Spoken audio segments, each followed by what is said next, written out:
Ici, on est sur une des stations les mieux équipées même de France et j'ai envie de dire même éventuellement d'Europe.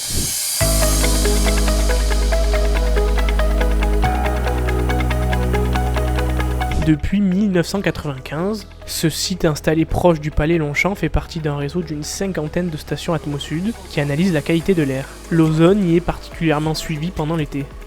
Le polluant qui est un peu sur les feux de la rampe, c'est l'ozone. Et il faut savoir que l'ozone, c'est un polluant dit secondaire, c'est-à-dire qu'il n'est pas émis. C'est un polluant qui se crée sous l'action du soleil et de la chaleur et en lien avec les polluants dits primaires.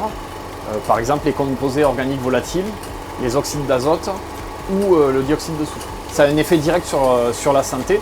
Ça va avoir un effet d'irritation au niveau des voies respiratoires et les personnes sensibles vont être encore plus sujettes à l'action de l'ozone. En ce moment, une forte concentration d'ozone dans le Vaucluse, les Bouches-du-Rhône et le Var place une grande partie du Sud en alerte. En parallèle, ce super site analyse plus d'une centaine d'autres polluants.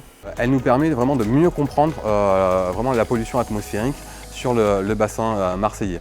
Comme je vous l'ai dit, l'ozone est un traceur de la pollution photochimique. Derrière, on a d'autres composés et cette station nous permet justement de pouvoir mieux caractériser vraiment l'ensemble de la pollution et tous les composés. Donc ici, on va mesurer toute la famille des polluants gazeux, mais également la famille des particules, que ce soit pour les plus grossières d'entre elles jusqu'aux plus fines. On va vraiment caractériser tout le spectre de taille de ces particules, mais on va également regarder quelle est la nature chimique de ces particules. Parce que suivant la composition de ces particules, lorsqu'elles vont se fixer dans notre organisme, elles ne vont pas avoir les mêmes conséquences. Donc ici, on va regarder également la présence de métaux qui peut exister par exemple sur les particules. Des données précieuses pour affiner les prévisions et déclencher l'alerte à l'échelle départementale. Celle en cours pour l'ozone est maintenue au moins jusqu'au 14 août dans les Bouches-du-Rhône et le Vaucluse.